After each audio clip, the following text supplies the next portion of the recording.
साराक्षणिक है और आत्मा एक नित्य है। आत्मा का अनुभव बस एकमात्र नित्य है।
चैतन्य स्वभावी भगवान आत्मा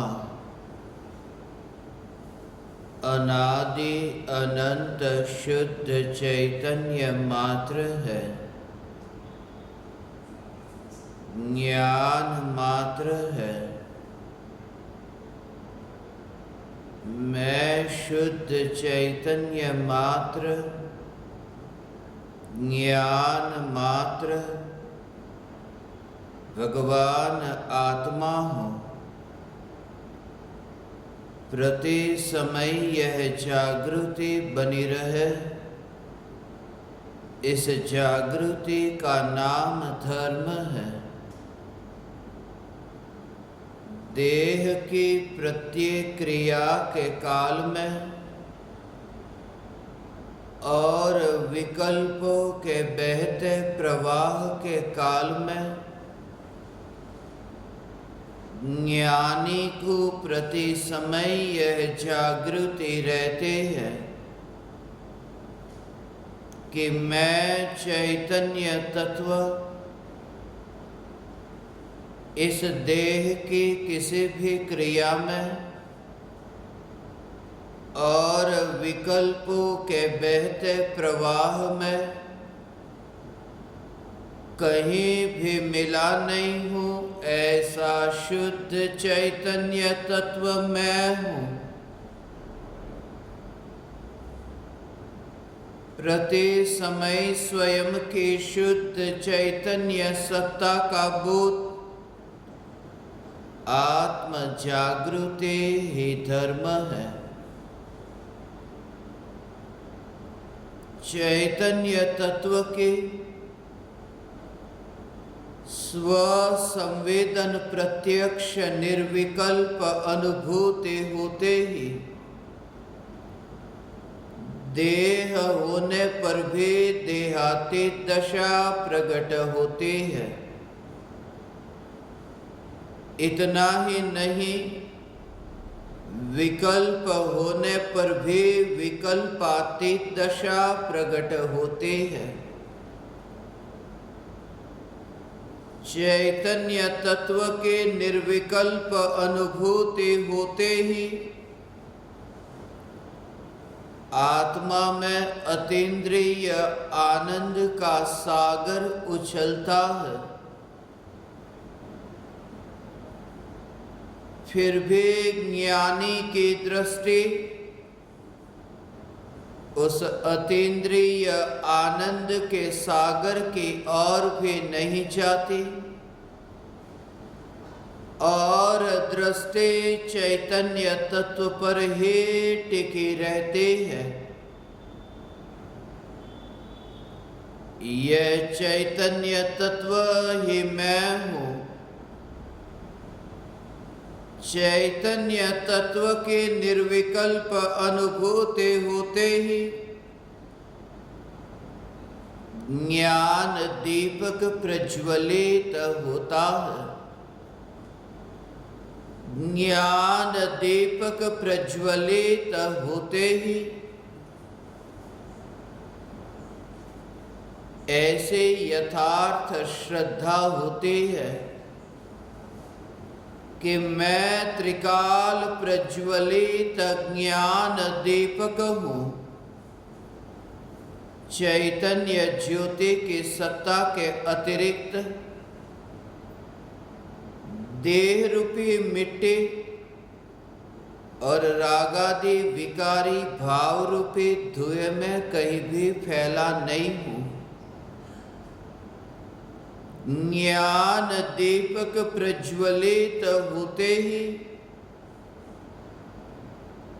ज्ञानी स्वयं को राख की दीवार का पड़ोसी मानता है और मोक्ष मार्ग का मुसाफिर जानता है।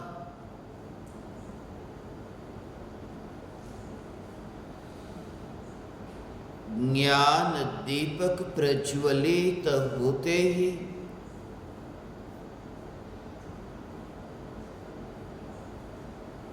नए और पुराने के भेद से पार होता है। न्यायिक ध्रुव के आश्रय से पर्याय के प्रवाह को न्यायिक के पड़ोस में पाता है और जब यह निर्णय हुआ, यह अनुभव हुआ कि मैं न्यायिक देव हूं, तब फिर पर्याय का प्रवाह जो पड़ोस में बहता है, यह पर्याय का परिणमन होता है। उस पर्याय की दौड़ क्यों रहे? इसलिए पहले धन की और दौड़ थी अज्ञानी की, और फिर ध्यान की और दौड़ शुरू हुई। जब तक धन नहीं मिलता था, अनंत आकुलता होती थी। अब शिकायत करता है कि आत्मा का ध्यान नहीं होता, अनंत आकुलता होती है। पड़ोस में जो बहता है उसकी चिंता और न्यायिक का जोर नहीं। अनंत पर्याय के प्रवाह में जिसने ध्रुव न्यायिक देव को न्यारा देखा है, फिर वह पर्याय की फिक्र क्यों करे? मगर अज्ञानी ने देखा नहीं, इसलिए फिक्र होती है।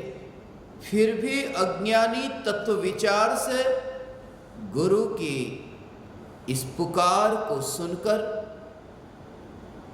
आगम के अध्यात्म के वचनों को पढ़कर भीतर में ये तत्व विचार तो कर सकता है।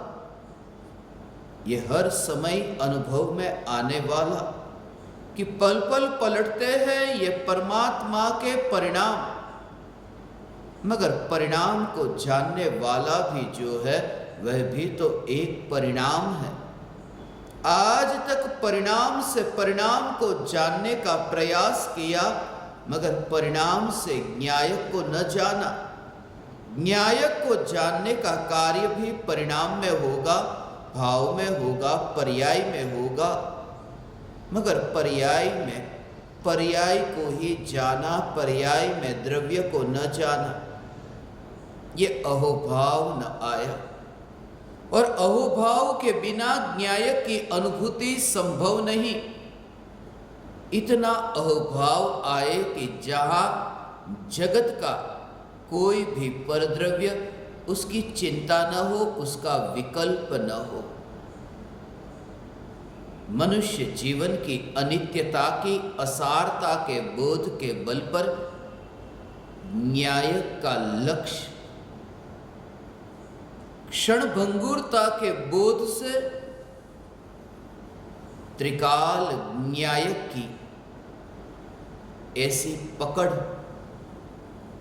कि सब जानता है, क्षणिक पलटते इस जगत के परिणाम को, मगर फिक्र नहीं करता। तुम चिंता करते हो कि मैं ज्ञायक में लीन हो, तो फिर इस देह का क्या? क्योंकि देह से ही तो पहचान मानी है, मगर गहराई में जाकर कभी तुमने ये तत्व विचार किया, बस यही कि परमाणु मेरी पहचान नहीं। फिर वे परमाणु किस रूप में है, किस आकार में है, किस रंग के है, किस अवस्था में है, उस पर जोर नहीं, सिर्फ परमाणु मेरी पहचान नहीं। और ये कौन जान रहा है कि परमाणु मेरी पहचान नहीं? ये जानने वाला कौन है? परमाणु स्वयं तो ये जानते नहीं है कि मैं परमाणु नहीं हूं। परमाणु का ज्ञान जिसे हो रहा है, यह तो ज्ञान में यह प्रतिबिंबित हो रहा है। जिसने भीतर में, अंतर में डुबकी लगा करके इस सत्य को जाना है, वह फिक्र नहीं करता, क्योंकि उसने देखा जैसे तुम मध्य समुद्र में डूबने की तैयारी में हो, तब तुम्हें यह विचार आता है कि समाज का क्या होगा, परिवार जनों का क्या होगा। क्या कभी तुम्हें यह विचार आता है? लगते थे बहुत मीठे परिवारजन, समाज अत्यंत प्रिय लगता था, पंचायत करने जाते थे, मगर जैसे देखा मृत्यु को कि सागर के अंदर डूबने की तैयारी है, फिर वह विचार नहीं आता, फिर उसकी परवाह नहीं करते। जहां तुमने संसार सागर में डूबना हुआ, ऐसा देखा क्षणिक के बोध के बल पर कि अभी मृत्यु हुई और मैं गिरा नरक की खाई में, निगोद के कुएं में। जैसे तुम्हें एहसास हो, फिर ये फिक्र न रहेगी, फिर तुम्हारी जीवन यात्रा प्रारंभ हुई न्यायक के साथ। फिर भीतर में पल पल पलटते तो रहेंगे परिणाम, मगर वो अंतर की स्पर्श ना करेंगे, पर्याय द्रव्य की स्पर्श ना करेगी। पर्याय द्रव्य की स्पर्श ना करे, इसका मतलब ये मत समझना कि ये ज्ञेय तुम्हारे ज्ञान में, जानने में नहीं आएंगे, मगर ज्ञान के प्रति जो विरोध है वह विरोध मिट जाएगा। जिस ज्ञेय को जानते ही ज्ञान में विरोध होता है, तुम्हें एहसास होगा कि ज्ञान की जो अवस्था है, उस अवस्था में ज्ञेय तो है ही नहीं, ये जानने के प्रति विरोध है। उस अवस्था को मुख्य करके हमने बहुत कुछ गवाया है। उस न्यायक की दृष्टि के बिना अनंत दुख भोगा है। तुम्हें लगता है कि सिर्फ तुम अवस्था का निषेध करते हो, अवस्था का निषेध नहीं करते, सत्ता स्वरूप ज्ञान का निषेध करते हो। जब तुम किसी भी पदार्थ को जान करके उन पदार्थ के प्रति विरोध करते हो, क्योंकि पदार्थ तो यहां है ही नहीं। जब तुम सोने की अंगूठी को देख करके तुम अंगूठी का विरोध करते हो कि नहीं चाहिए ये अंगूठी मुझे, तब तुम ये छुपी तरह से ये विरोध भी करते हो कि ले जाओ मेरी नजर के सामने से सोना, क्योंकि अंगूठी के विरोध में सोने का विरोध है। वो सोने की ही तो अवस्था है। इसलिए कोई भी ज्ञेय ज्ञानी के जानने में आते हैं, इस ज्ञान की आकृति में एक समय के लिए विरोध नहीं होता। इसी का नाम अलिप्तपना है। इसे कहते हैं घर में रहता है वैरागी, इसे कहते हैं गृहस्थ है फिर भी चैतन्य ग्रह का वासी है। क्योंकि ज्ञेय में ज्ञान की अवस्था में वह ज्ञान की अवस्था को न देख करके ज्ञान ज्ञान ज्ञान इस स्वरूप को देखता है। इसलिए वह पर्याय में न रहा। अब पर्याय रही कहां? अब अंगूठी आई कहां? तुम्हारे सामने जब तुम्हें सोना दिखाई दे। इसलिए अंगूठी का विरोध न किया तो सोना तभी मिल सकता है, मगर जिस समय सोना मिले तब भी तुम्हें यह जागृति हो कि अंगूठी की अवस्था हो, चूड़ी की अवस्था हो, कैसी भी अवस्था हो, सोने का दाम कम न होगा। सोना सोना है। यह आत्मा की अवस्था, यह ज्ञान की अवस्था जगत के पदार्थों को जानते हैं और एक पल में ये जाना अनजाना हो, मगर ज्ञान की अवस्था में जिसने ज्ञान को ही जाना तो अनजाना क्या होगा? अगले भव में जहाँ मेरा जन्म होगा वहाँ पर भी तो मैं ज्ञान को जानूंगा, क्योंकि यहाँ पर भी तो मैंने ज्ञेयों के ज्ञान में जानने में आने के काल में ज्ञान की अवस्था को मुख्य ही नहीं किया, अवस्था का विरोध नहीं किया। ये साधना है। इसलिए वस्तु का स्वीकार नहीं करना है कि जो भी वस्तु मेरे सामने आए मैं उसका स्वीकार करूं। नहीं, उसका स्वीकार तुम कैसे करोगे? कहां करोगे स्वीकार?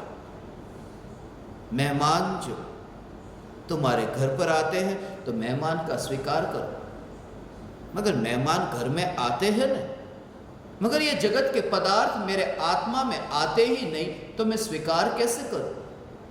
मित्र और शत्रु का मैं स्वीकार कैसे करूं जो मेरे आत्मा में आते ही नहीं?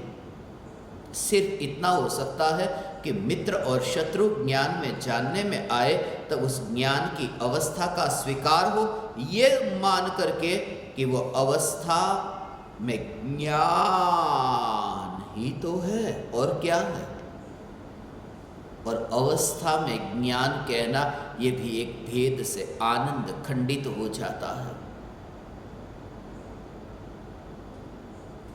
पर्याय और द्रव्य के भेद से उस अवस्था में ही न्यायक का दर्शन, तभी तो अभेद होता है।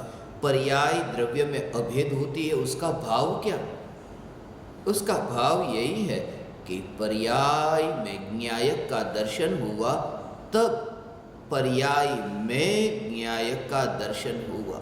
न्यायक कहीं बाहर से पर्याय में नहीं आता भगवान, ये पर्याय में न्यायक आया ये कहना हुआ, मगर वास्तव में पर्याय में न्यायक का दर्शन हुआ। अंगूठी में सोने का दर्शन होना, जब तुम अंगूठी में सोने को देखते हो तब सोना कहीं बाहर से लाते नहीं हो, सोना तो वहीं पर ही है, सिर्फ दृष्टि बदल गई।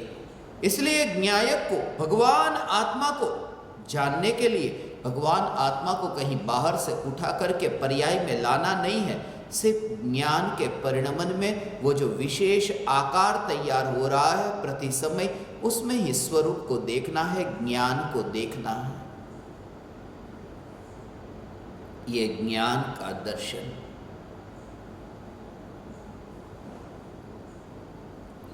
ये न्यायिक का दर्शन।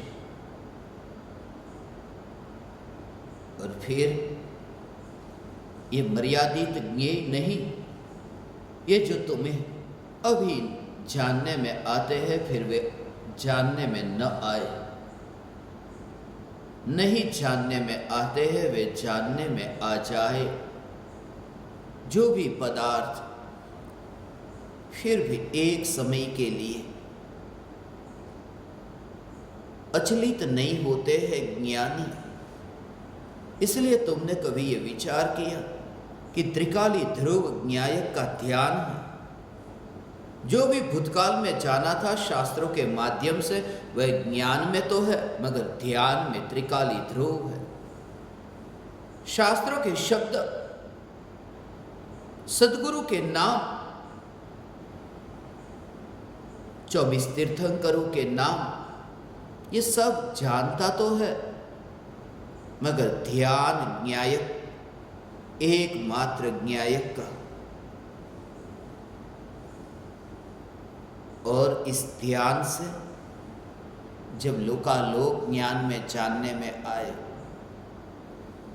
उसमें ज्ञान को आनंद नहीं होता, उसमें ज्ञानी को आनंद नहीं होता। इसी के बल पर कि सारा जगत ज्ञान में जानने में आए, वो जानने में कहाँ आया? ज्ञान की अवस्था में ही न। तो पहले जो पदार्थ जानने में आते थे, वे पदार्थ विज्ञान की अवस्था में जानने में आते थे, और अब लोकालोक जानने में आया तो ज्ञान की अवस्था में जानने में आया। मगर जिसने पहले भी ज्ञान की अवस्था में ज्ञान मात्र को देखा, अब लोकालोक जानने में आए तो भी ज्ञान मात्र को देखेंगे। इसलिए उछल कूद नहीं होती है, केवल ज्ञान भी हो जाए तो भी ये सहजपना तब रहता है। इसे कहते अचलित ज्ञानी। चैतन्य शिखर पर है, जो शिखर ही चलायमान नहीं होता, उस शिखर पर विराजमान हुए। ऐसा ये न्यायक देह और ऐसी अनुभूति, हे ज्ञान दीपक, तुम्हें प्रकट हो। ये अनुभूति तुम्हें प्रकट हो सकती है, सिर्फ तुम ये धारणा अपने भीतर में से निकाल दो। भले इस शिविर का नाम मैंने रखा ज्ञान दीपावली, तुम्हारे ज्ञान का दीपक प्रज्वलित हो, मगर तुम यहां मेरे सामने अनुयायी होकर के मत बैठना, क्योंकि अनुयायी को सत्य की प्राप्ति नहीं होती। सत्य की प्राप्ति होती है अनुभवी को। तुम आत्मा के अनुभवी होना, इसलिए मेरी एक भी चैतन्य की पुकार तुम्हें नीचे बिठाने के लिए नहीं है। मैंने इस सत्य को जाना है कि मैं परमात्मा हूं, तो फिर मैं तुम्हें क्यों नीचे बिठाना चाहूं?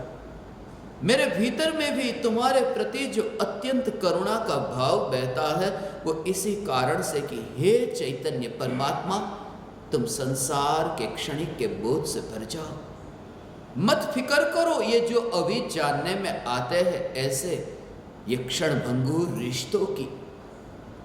इन रिश्तों में ही तुम डूब करके उस अमृत को पाने से वंचित रहे हो, क्योंकि ये पल भर का है जिसे तुम दिलो जान से चाहते हो, मरने को मिटने को तैयार होते हो। मगर कितने दिन देखा न, थोड़े दिन पहले ही मृत्यु हुई, यहां परिवार में रो लिया। सगे संबंधी आते हैं, मनाते हैं, चुप हो जाओ, क्योंकि उन्हें भी तो पड़ोस में रहना है। पड़ोसी भी आते हैं, कहते हैं बस बंद करो, चुप हो जाओ, चुप हो जाओ। एक दिन, 2 दिन, 1 सप्ताह, 2 सप्ताह, 1 महीना, 2 महीना, फिर बस साल बीतेंगे। और ऐसे ही तो भूतकाल में हमारे पिताजी की, माताजी की, दादाजी की, दादी जी, बहुत सी भूतकाल की मृत्यु को तुम याद करो। कितने दिन हम याद रखते हैं, भूल जाते हैं। तुम्हें कभी विचार आया कि ऐसा ही संसार का संबंध है? मगर ये विचार तुम्हें नहीं आता, तुम करते ही नहीं, क्योंकि तुम डरते हो कि कहीं वैराग्य न आ जाए और आत्मा का अनुभव न हो जाए, वरना मेरे इंद्रिय सुख का क्या होगा? क्योंकि जब भी तुम चैतन्य चैतन्य की पुकार सुनते हो, ये हो ही नहीं सकता। इसलिए आज ही मुझे एक ज्ञान दीपक ने कहा, मुझे जो भी बुरे काम करने होते हैं, उन सभी बुरे काम को मैं सत्संग से पहले कर लेता हूं। सत्संग प्रारंभ होने से पहले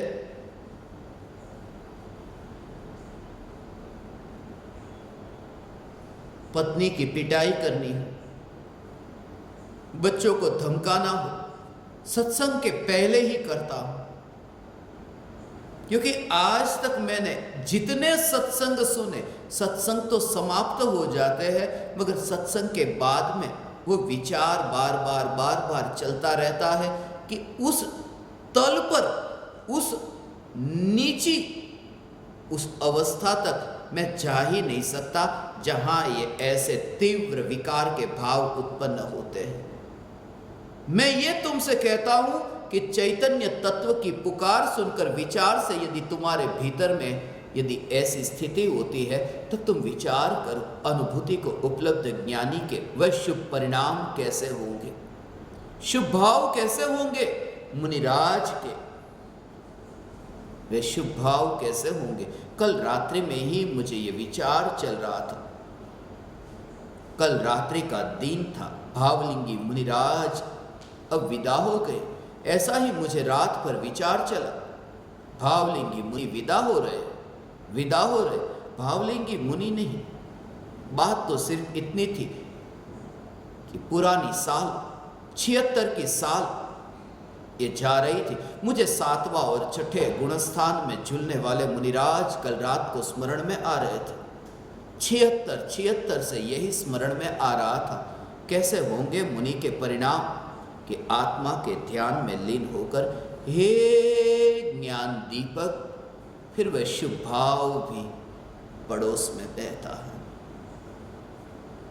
कीचड़ नहीं उछालता है ज्ञानी न्यायक पर। सजा बहुत खतरनाक है।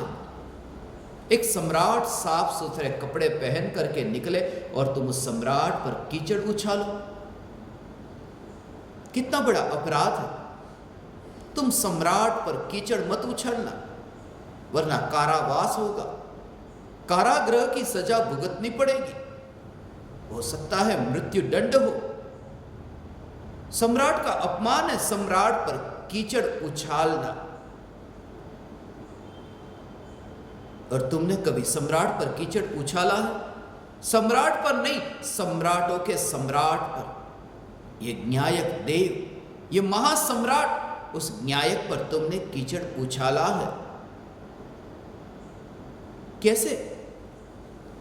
क्या तुम्हें अभी लग रहा है कि तुम्हें अभी सत्संग करने का भाव आ रहा है, तुम्हें प्रवचन सुनने का भाव आ रहा है? ये शुभ भाव तुम्हें आ रहे हैं, भक्ति के भाव आ रहे हैं, गुरु के सामने मस्तक झुकाने के, हाथ जोड़ने के, चरण में गिरने के भाव आ रहे हैं। और तुम्हें भीतर में ऐसा लग रहा है कि मुझे अभी ऐसे भाव आ रहे हैं, मुझे ऐसे भाव आ रहे हैं। तो उन भावों को तुमने न्यायक पर ऐसे फेंका है कि मुझे भाव आ रहे हैं। ये न्यायक पर कीचड़ उछाला क्योंकि ये शुभ भाव तो कीचड़ है, अशुभ तो कीचड़ है, शुभ भाव भी कीचड़ है, थोड़ा सजा सजाया हुआ कीचड़ है। स्वयं को सत्संग करने वाले भाव स्वरूप मानना, ये न्यायक पर कीचड़ उछालना है। रिश्ता तोड़ो, न्यायक का अपमान मत करो। उससे ये होगा कि ये बोलने वाला मैं नहीं, बोलने के भाव वाला मैं नहीं। मैंने न्यायक का अपमान करना बंद कर दिया। अब मैं त्रिकाली ध्रुव न्यायक का अनादर नहीं कर सकता। कीचड़ कीचड़ की जगह रहे तो रहने दो। सत्संग,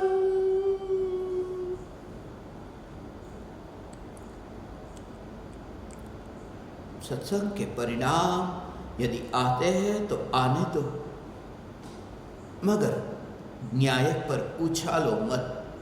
और प्रति समय अज्ञानी ने न्यायक पर ये परिणाम ये उछाले है, ये कीचड़ उछाला है। मगर ये सम्राट तो सेल्फ प्रोटेक्टेड है, उसे कुछ होता नहीं। यहां तो बुलेट प्रूफ कांच वाली गाड़ी की भांति ये स्वयं बुलेट प्रूफ है। जहां कीचड़ जाता तो नहीं, मगर हाथ सजा तो भुगतनी पड़ती है। कारावास तो होता है संसार में, देह के कारागृह में रहना तो पड़ता है। मृत्यु दंड तो होता है, प्रति समय जन्म और मरण से, भाव मरण से दुख तो भोगता है। न्यायक पर कीचड़ जो उछाला, वह मरे या न मरे उससे क्या, भाव तो आया, सजा तो होगी।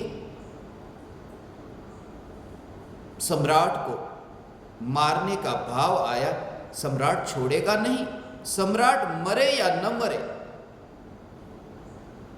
मर जाता तो सजा न मिले ऐसा भी हो सकता था, मगर बच जाए तो सजा तो मिलेगी। ये न्यायक बच गया है, मर नहीं गया। मर जाता तो सजा बच सकती थी, मगर बचती कैसे? क्योंकि न्यायक मरता ही नहीं। न्यायक पर भावों का कीचड़ मत उछालना, और ये कार्य होगा तत्व विचार में।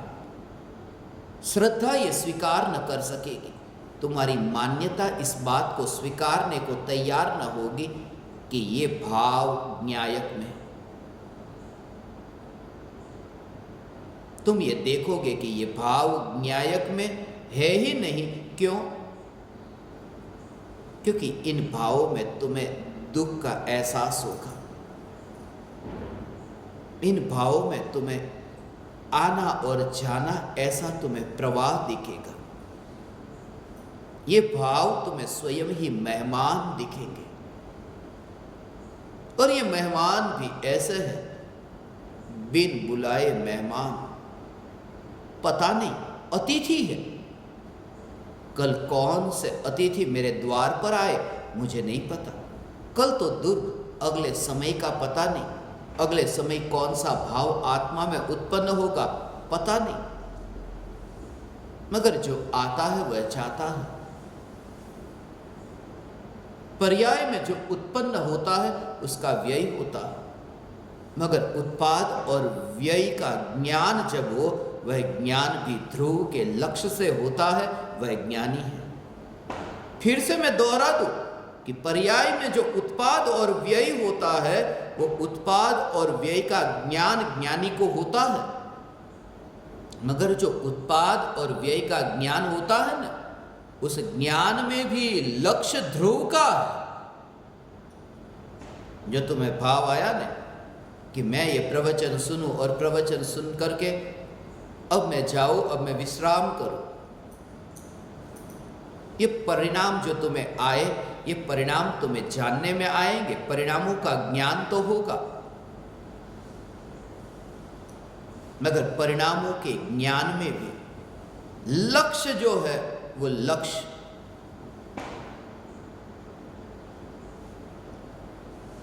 ध्रुव का होगा।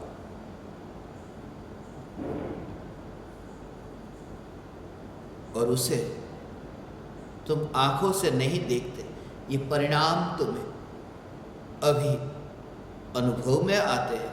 ये संयोग वियोग अभी तुम्हें अनुभव में आते हैं। जानने के काल में लक्ष्य ध्रुव का, उसका भाव क्या कि बेटा जा रहा है मां की स्वागत की तैयारी करने के लिए।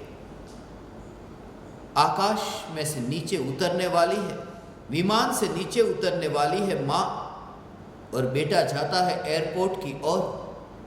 और रास्ते पर यात्रा करते समय और भी लोग रास्ते में आते जाते दिखते हैं या नहीं?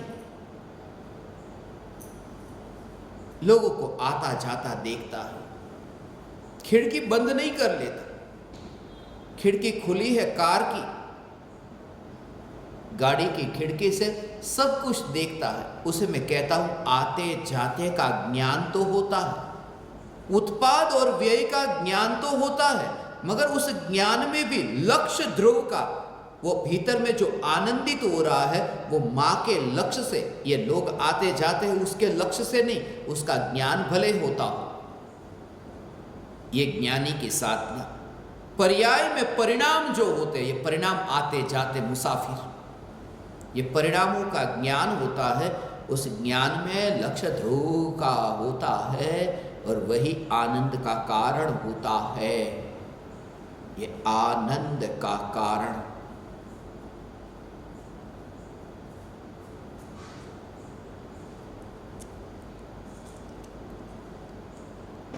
कैसा ये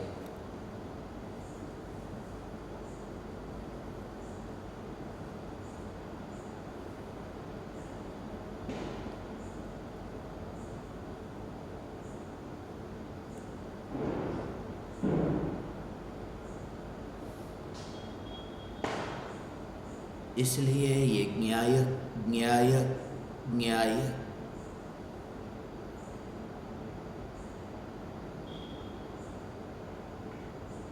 ऐसी स्थिति, देह में से बाहर निकलने की तैयारी,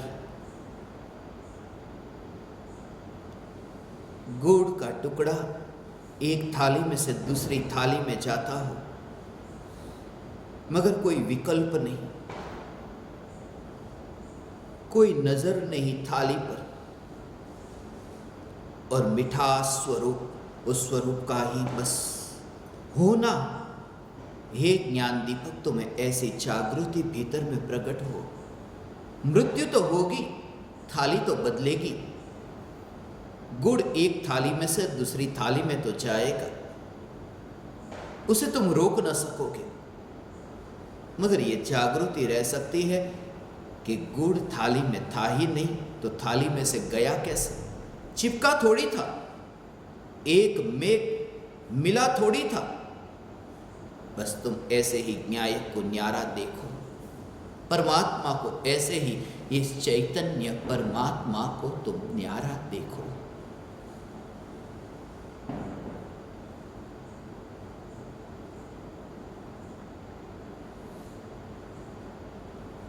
एक मृत्यु से बचोगे ऐसा नहीं, अनंत मृत्यु से बचना हो जाएगा।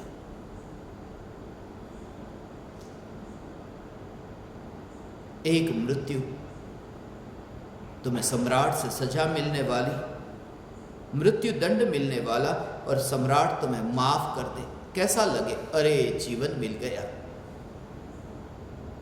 ऐसा ही है हे ज्ञान दीपक, एक बार मरते हुए बच जाओ तो कैसा लगता है? यहां अभी भूकंप आए और बाहर सुरक्षित निकल जाओ तो कैसा लगता है? अरे बच गए। एक बार मृत्यु से बचो तो कितने आनंदित होते हो कि अरे सुनामी में मैं बच गया। अब जरा विचार करो, एक मृत्यु से नहीं, एक एक समय की पर्याय की मृत्यु, और ऐसी अनंत पर्याय, और अनंत पर्याय की मृत्यु से जो बच जाता है, किसके आश्रय से? न्यायक के आश्रय से। पर्याय तो मरती है, ये नजर के सामने तुम्हें दिखता है कि ये जो भाव उत्पन्न होते थे मर गए, अब ये नए भाव वह मर गए। ये भाव पलटते हैं ना। मुझे अभी करोड़ों रुपये दान में देने हैं, मगर मैं कह दूं कि साधक होकर के साधना करोगे, तुम्हारे करोड़ रुपये यहां बीच में ना आएंगे। अच्छा तो मुझे नहीं देने, ये भाव बदल गए, देर नहीं लगती। और तुमने ये अनुभव किया है ना, परिवारजनों के साथ रह करके, मंदिर में बैठ करके, दुकान पर बैठ करके, ये परिणाम बदलते हुए देखे हैं ना। ये दिखता है कि मृत्यु तो होती है भावों की, मगर जो मरता है उससे ही रिश्ता तोड़ दिया है। और तोड़ देने का मतलब श्रद्धा में यह स्वीकार हुआ कि न्यायक पर्याय में नहीं, न्यायक पर्याय में नहीं है, अर्थात पहले भी नहीं, बाद में भी नहीं, और जब है तब भी नहीं। दिगंबर मुनि को देखते हो ना, वस्त्र नहीं है, मुनि होने के बाद वस्त्र नहीं, और गृहस्थ होने से पहले भी ऐसी स्थिति थी, वस्त्र नहीं थे। जब जन्मा तब वस्त्र नहीं थे। ये तो सुना है ना, मुनिराज की दशा ऐसी होती है जैसे छोटा बच्चा, निर्दोष ऐसा छोटा बच्चा। मुनि की वह स्थिति, वस्त्र पहने, उससे पहले भी वस्त्र नहीं थे, वस्त्र पहने उसके बाद भी वस्त्र नहीं रहेंगे, मगर वस्त्र पहने तब तो वस्त्र है ना कि नहीं? क्योंकि मैंने तो ये सुना है कि कपड़े के भीतर तो सब नग्न है, कपड़े के भीतर मैं ये कहता हूं वर्तमान की पर्याय जब होती है उससे पहले तो वह पर्याय थी नहीं और उसके बाद भी वह पर्याय रहेगी नहीं, मगर वर्तमान में तो है, वर्तमान में है तब भी पर्याय के पीछे द्रव्य तो दिगंबर है। यह दिगंबर का दर्शन,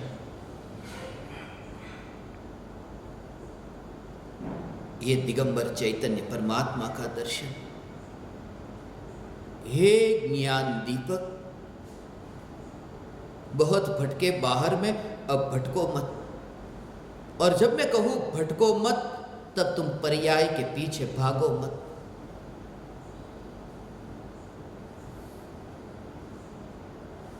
इसलिए मेरे ज्ञान का दीपक कब प्रज्वलित होगा? मत भागना तुम, हे चैतन्य परमात्मा, तुम मत भागना कि ज्ञान का दीपक कब प्रज्वलित होगा। ये पर्याय के पीछे दौड़ हुई, क्योंकि कोई भी जीव ज्ञान का दीपक प्रज्वलित करना नहीं चाहता। यह असली कारण नहीं है कि ज्ञान का दीपक प्रज्वलित हो, यह असली ध्येय नहीं है। असली ध्येय तो यह है कि सुख की प्राप्ति हो, कैसे भी करके। और यह सुना कि ज्ञान का दीपक प्रज्वलित होगा तो सुख प्राप्त होगा, इसलिए प्रज्वलित करना है। मगर अंत में तुम्हारा लक्ष्य क्या था?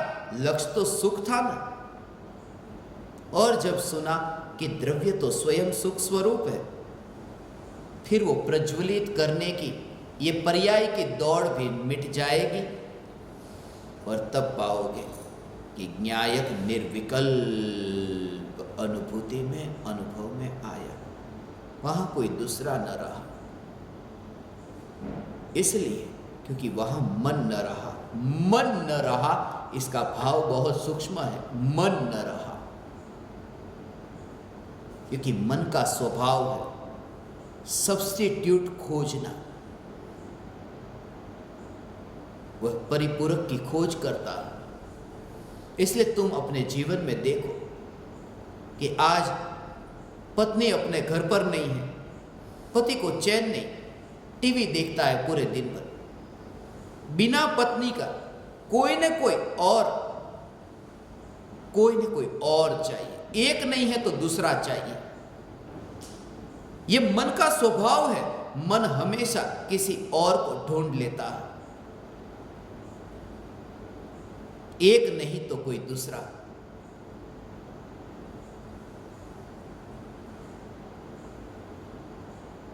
ऐसे ही तो होता है। तुम्हारा कोई एक मित्र है जो तुम्हें छोड़कर चला गया, फिर तुम्हारा संपर्क किसी दूसरे मित्र से जो पहले था मगर और ज्यादा बढ़ने लगेगा। ये पूर्ति कर रहे हो, पहला जो था उसकी कमी की पूर्ति दूसरों से कर रहे हो। मन हमेशा सब्स्टिट्यूट खोजता है और न्यायक की अनुभूति होती है तब दूसरा, ऐसा खोज नहीं होती दूसरे की, इसलिए क्योंकि वहां मन नहीं है और मन नहीं है जो मन ही दूसरे को खोजता है, इसलिए तो वहां संतुष्टि है, वहां दूसरा न रहा। इसलिए न्यायक की अनुभूति निर्विकल्प है, विकल्पातीत है, मनातीत है। जिन्होंने ये प्रयोग किया वो मेरे शब्द के पीछे जो भाव है उन भावों को समझ सकेंगे। तुम भी समझ सकोगे, सिर्फ बस ये पर्दा हट जाए, क्योंकि विकल्पों के पर्दे, ये विकल्पों की धूल इतनी जम गई है कि पहाड़ खड़ा हो गया और इस पहाड़ से अरूपी ढक गया।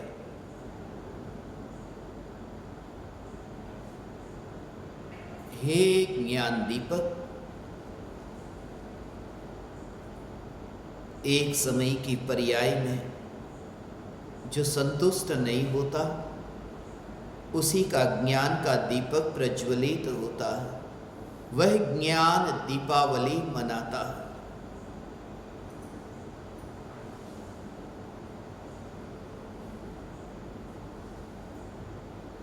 जितना जितना ये तुम सुनोगे, सुनने के पीछे भाव इतना ही है कि अहोभाव बढ़ेगा। और जितनी महिमा बढ़ेगी उतनी पर से जो छूटने की, पर भावों से छूटने की वो जो गति सहज बढ़ने लगेगी। ये भगवान आत्मा अनंत गुणाधिपति, एक गुण है ना, एक गुण, दूसरा गुण, तीसरा गुण, ऐसे अनंत गुण। और ये अनंत गुण भी ऐसे कि एक गुण में अनंत गुणों का रूप, ऐसे ये अनंत गुण। और एक एक गुण में ऐसा कि अनंत पर्यायों का ऐसा सामर्थ्य एक एक गुण में। अब विचार करो कि एक गुण में अनंत पर्यायों का सामर्थ्य है, उत्पन्न व्यय, उत्पाद व्यय, उत्पाद व्यय, ऐसा अनंत पर्यायों का एक गुण में। और ऐसे आत्मा में अनंत गुण, उसमें अनंत सिद्ध पर्याय भी आ गई। अनंत काल तक वो जो टिक कर के रहने वाली ऐसी सिद्ध अवस्था की पर्याय भी उसमें आ गई। एक समय की सिद्ध पर्याय नहीं, दूसरे समय की, तीसरे समय की, ऐसे अनंत काल की सिद्ध की पर्याय। ये अनंत पर्याय कैसी होगी? ये अनंत पर्याय। मगर उन अनंत पर्यायों को जिन्होंने पड़ोस में जाना, पड़ोस में माना और न्यायक को ही महिमावान जाना, माना, उसी में लीन हुए, उसे कहते हैं न्यायक की रुचि जगी। ऐसा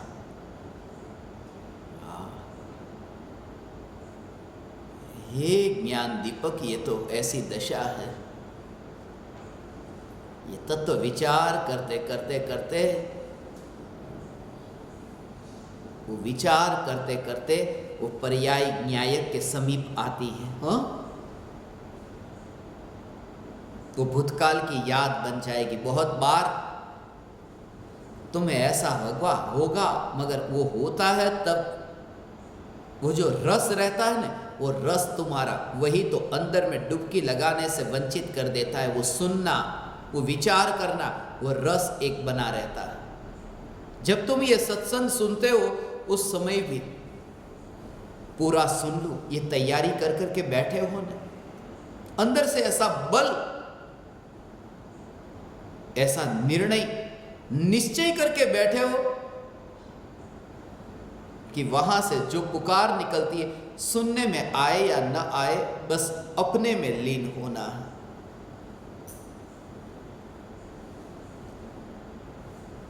जब तुम बस में बैठते हो तब बस जहां तक जाती है वहां तक तुम बैठे रहते हो कि तुम्हें जहां जाना है वहां उतर जाते हो। वो तैयारी रखना, ये वाणी को चलते रहने देना। वाणी तो चलती ही रहेगी, उसे आगे जाना है, मगर बीच में तुम्हें ऐसी स्थिति आए कि न्यायक में डुबकी लगे, तुम उतर जाना। फिर इस वाणी की बस में बैठने की तुम्हें जरूरत नहीं, तुम्हारा ध्येय तुम्हें प्राप्त हुआ। मगर इसके लिए भी अनंत पुरुषार्थ चाहिए। ऐसा अनंत पुरुषार्थ न्यायक के आश्रय से ही प्रकट हो सकता है। चैतन्य तत्व के आश्रय से ही ऐसा अनंत पुरुषार्थ प्रकट हो सकता है। इसलिए तो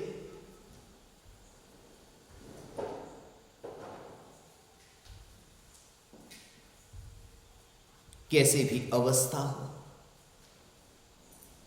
उन अवस्थाओं को जब तुम पड़ोस में देखते हो तब तुम एक समय के लिए वहां अटकते नहीं, वाणी में अटकते नहीं, वाणी के विकल्प में अटकते नहीं।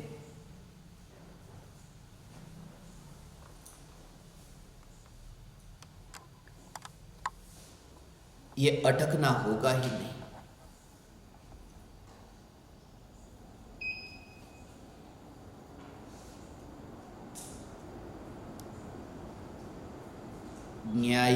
न्यायक न्याय।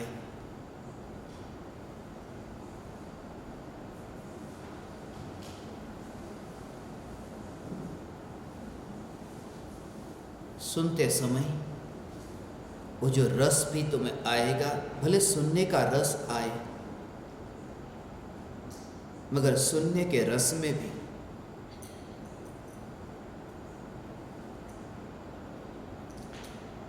वह पर का ही रस है, ऐसा एहसास तुम्हें हुआ है कभी? ये वाणी का रस भी पराये का रस है, क्योंकि जब तुम्हें ये तत्व विचार होता है ना, वो तत्व विचार होता है उस समय पर्याय में ये विचार होता है, मैं ज्ञायक। अब वहां तुमने वाणी तो सुनी, तुम बैठे तो हो अभी, मगर मैं ज्ञायक ऐसा जब तत्व विचार होता है तो पर्याय द्रव्य के निकट जाकर द्रव्य का अनुभव करती है। तो पर्याय द्रव्य के इतने समीप गई है, अर्थात वो स्पर्शना पर्याय द्रव्य के इतने समीप गई है कि वह पर्याय गुरु के पास ठहर नहीं सकी। इसलिए जब मैं कहूं कि वाणी में रस मत लेना, इसलिए तुम वाणी सुनना बंद कर दो, कान बंद कर दो, ऐसा मेरा भाव नहीं है। मेरा भाव यह है कि सुनते समय वो पर्याय में नीच ज्ञायक देव का विचार ऐसा चलता रहे कि वो विचार से पर्याय द्रव्य के समीप ऐसी आए, पर के निकट रहे ही नहीं, गुरु या गुरु की वाणी के निकट रहे ही नहीं। वो पर्याय को द्रव्य के समीप आना कहा।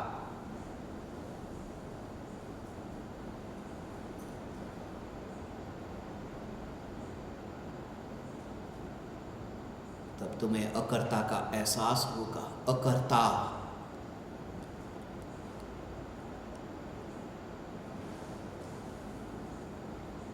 ये ज्ञायक, इसलिए तो ज्ञायक की अनुभूति हुई, फिर अकर्ता, क्योंकि पड़ोस में पाया ना पर्याय को, तो इसलिए तो ज्ञानी ये उद्घोष नहीं करता, मैंने आत्मा का अनुभव किया। इसलिए तो अनंत ज्ञानियों ने यही कहा, अनुभूति हुई, चिंतन करते करते अनुभव हो गया। चिंतन करते करते कहा और अनुभव हो गया ये कहा, क्योंकि चिंतन के काल में वहां पर तो मिथ्यात्व था ना, इसलिए करते करते, मगर अनुभूति हुई कि मिथ्यात्व न रहा, इसलिए अनुभव हो गया। चिंतन करते करते अनुभव हो गया। इसलिए तो ये चैतन्य तत्व विचार हम करते हैं, अनुभूति नहीं करेंगे। चैतन्य तत्व विचार करते हैं, उसका आयोजन करते हैं। और तुम्हारी कसौटी भी मैं करता हूं कि कभी भी किसी भी समय पर मैं तुम्हें संदेश भिजवाऊंगा, तैयार रहना, कभी भी मैं तुम्हें बुला सकता हूं। और तुम जो आते हो,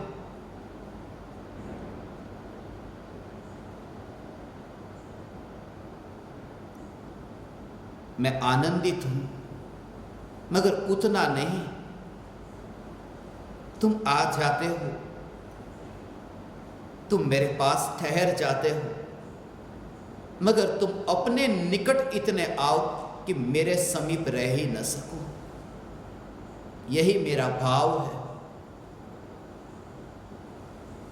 क्योंकि प्रेम सब कुछ बर्दाश्त कर सकता है, दूरी बर्दाश्त नहीं कर सकता।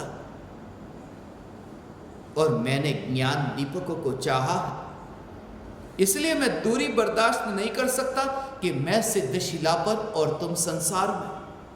इसलिए मैं भावना पाता हूं कि तुम भी आओ, इसलिए मैं भावना पाता हूं तुम अपने में आओ। इसलिए ये आज नूतन वर्ष के दिन दीपावली शिविर, ज्ञान दीपावली तो बहुत मनाई, ये ज्ञान दीपावली मनाने के लिए ये आयोजन हुआ। आज इस शिविर का आखिरी दिन, आखिरी सत्संग है। अभी मेरी भावना है 2020 में, भविष्य में अभी 5 शिविर और होनी है। अगली शिविर होगी 20 से 22 नवंबर, मालपुर, गुजरात में एक छोटा सा गांव है जहां मैंने आपको कहा था कि जो प्रत्यक्ष ज्ञान दीपक, परोक्ष ज्ञान दीपक हुए हैं और जिनके पास में जूम पर सुनने के लिए मोबाइल फोन नहीं है, तो उन्होंने सब ने, पूरे गांव के लोगों ने रोज की कमाई में से थोड़े थोड़े रुपये इकट्ठे करके एक मोबाइल खरीदा। जो अभी सुन रहे हैं प्रवचन को, सब एक साथ में मिलकर के गांव के लोग, और उनकी इतनी भावना थी, इसलिए मुझे विचार आया कि वहाँ मालपुर में एक शिविर का आयोजन हो। तो 20 से 22 नवंबर मालपुर में शिविर होगी। 30 नवंबर से 3 दिसंबर, ये 4 दिन की शिविर परम कृपालु देव का जन्मोत्सव है। वह शिविर आध्यात्मिक साधना केंद्र उमराला में होगी। और आज ज्ञान दीपकों का उद्घोष हुआ और नए ज्ञान दीपकों के नाम आज आने लगे, और पुराने कुछ ज्ञान दीपकों के नाम मैंने निकाले हैं। नए ज्ञान दीपकों का उद्घोष 30 नवंबर के दिन, फिर से आज से 15वें दिन पूर्णिमा के दिन होगा। जिनका भी अभी नाम नहीं आया है वे अपने अपने नाम भेज देना। प्रत्यक्ष ज्ञान दीपकों में तो अभी ज़्यादा अवकाश नहीं है, मगर वेटिंग में आपका नाम रख सकते हैं।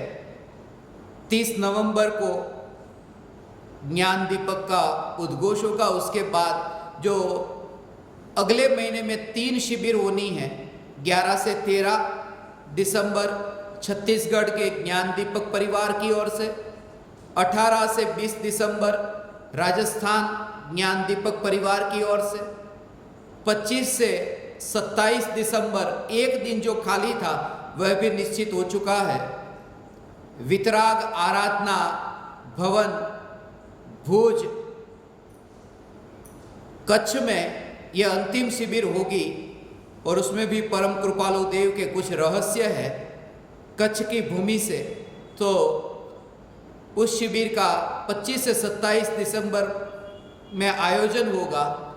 तो इस प्रकार से हमारा नियमित रूप से शिविर के दौरान सत्संग हो, ये मेरी भावना है। चैतन्य तत्व विचार के लिए जो मैंने आपको कहा कि आपको रोज चैतन्य तत्व विचार के पहले मैं जैसे आपको बुलाता था ऐसे बुलाऊंगा, और पुरानी वीडियो आज मैंने आपको वचन दिया है, तो रात को सोने से पहले आपको चैतन्य तत्व विचार का पहला वीडियो मिल जाएगा। फिर से दोहरा दूं, आपके सोने से पहले नहीं, मेरे सोने से पहले। आप अभी सो जाओ तो ये जिम्मेदारी मेरी नहीं। मेरे सोने से पहले मैं आपको चैतन्य तत्व विचार का यूट्यूब पर से पहला वीडियो आपको भेजूंगा, उसे आप सुनना। और दूसरा वीडियो मुझे ज्ञान दीपकों ने सुझाव दिया कि दूसरा वीडियो तब तक मत भेजना जब तक 1000 लोग उस वीडियो को न देख ले। जब तक 1000 व्यू नहीं होंगे तब तक दूसरा वीडियो पब्लिश नहीं होगा। तो वो आपके ऊपर है कि 1000 व्यू आपको कितनी बार, दिन में 10 बार सुनना है, 20 बार सुनना है। सुनो, जितना ज़्यादा सुनना है। दूसरा ऑडियो वीडियो चाहिए तो उसके लिए आपको ये कीमत चुकानी पड़ेगी कि 1000 बार सभी ज्ञान दीपकों को मिलकर के सुनना होगा। सिर्फ ये तो कहने की बात है, बार बार सुनेंगे तो आपके लिए ही उपयोग में आएगा। मगर आज पहला दिन है नए साल का और 8:42 का समय हुआ, इसलिए 1000 व्यू मुझे अभी स्मरण में आए। तो आपको ये जैसे जैसे आप सुनते जाएंगे तो ऐसे आपको नए नए वीडियोस भेजेंगे। आप समस्त ज्ञान दीपकों ने इस शिविर में अत्यंत भाव से मुझे सुना।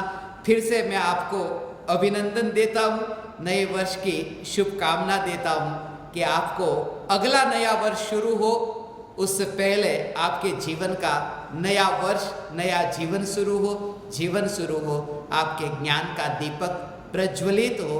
मैं आप समस्त ज्ञान दीपक परिवार को मेरे हृदय के अंतःकरण से प्रणाम करता हूँ। मेरे प्रणाम स्वीकार करें।